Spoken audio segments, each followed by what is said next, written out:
ទស្សនិកជនជាទីមេត្រីទីផ្សារការងារកង្ធើកំពុងអ៊ូអរជាងពេលណាទាំងអស់អាជីវកម្មជាពិសេសគឺក្រុមហ៊ុនឆ្នៃកសិផលកំពុងប្រញាប់ជម្រើសអ្នកពលកម្មបន្ថែមដើម្បីប្រណាំងកំងទំនិញដំណាច់ឆ្នាំ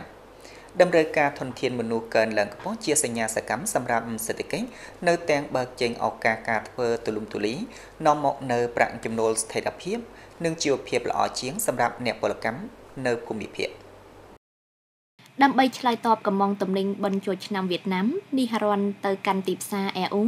អាមេរិកអូស្ត្រាលីជប៉ុននិងកូរ៉េខាងត្បូងរោងចក្រឆ្នៃកសិផលគ្រឿងបរិភោគ Westfood កំពុងជម្រើសអ្នកពលកម្មបន្ថែម100នាក់ទៀតសម្រាប់ការងារជាច្រើនពីអ្នកពលកម្មសកលរហូតដល់អ្នកពលកម្មឆ្លងតាមបណ្ដោះបណ្ដាលខ្ញុំធ្វើការនៅជិតផ្ទះគឺមានភាពងាយស្រួលក្នុងការធ្វើដំណើរបរិយាកាសការងារយ៉ាងជំនាញខ្ញុំរៀនបានជំនាញជាច្រើនប្រាក់ខែនៅក្រុមហ៊ុននេះពីជិតដល់ខ្ពស់ជាងក្រុមហ៊ុនដទៃកែសម្រួលប្រាក់ចំណូលលើកកម្ពស់ជីវភាពផ្សារភ្ជាប់ជាមួយនឹងក្រុមហ៊ុនបានយូរអង្វែងធ្វើការនៅទីនេះក្បែរប្រទេសមានពេលវេលាមើលថែឪពុកម្ដាយចាស់ជរានិងនាំទទួលកូន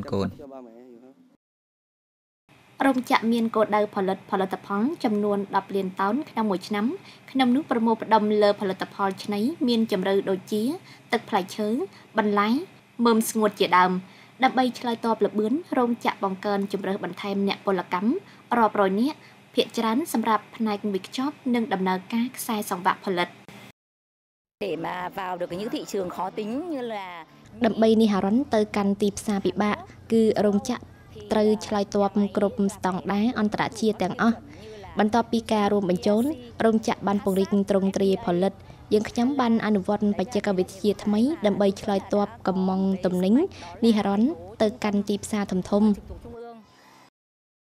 សប្តាហ៍ថ្ងៃទូទាំងទីក្រុងមានអ្នកពលកម្មប្រហែល 94,000 នាក់នៅតំបន់ក្រុមឧស្សាហកម្មកើនជាង 1,500 នាក់ប្រៀបនឹងពេលជាមួយគ្នាឆ្នាំមុនក្នុងនោះមានអ្នកពលកម្មជាង 50,000 នាក់កំពុងធ្វើការនៅអាជីវកម្ម FDI ប្រកាសនេះឲ្យឃើញតំបន់ទុនវិនិយោគប្រទេសក្រៅរក្សាតួនាទីចម្បងក្នុងដំណោះស្រាយការធ្វើតាមមជ្ឈមណ្ឌលសេវាការធ្វើទីក្រុងទីផ្សារការងារក្នុងប៉ុន្មានខែដំណាច់ឆ្នាំចាប់ផ្ដើមអ៊ូអរបន្ទាប់ពីការរួមបញ្ចូលអភិវឌ្ឍឆាប់រហ័សនិងសមាហរណកម្មទូលំទូលាយរបស់សេដ្ឋកិច្ចអូសតាមតម្រូវការធនធានមនុស្សក្នុងក្រុមផ្នែកសេដ្ឋកិច្ចមួយចំនួនកើនឡើងខ្ពស់các doanh nghiệp trong cái dịp Tết là sẽ cần nguồn lực ក្នុងឱកាសបុណ្យចូលឆ្នាំវៀតណាមអាជីវកម្មនឹងត្រូវការប្រភពធនធានអ្នកពលកម្មមានគុណភាពស្ថិរភាពសហព័ន្ធពលកម្មទីក្រុងដើម្បីឧទ្ទិសនាមបាន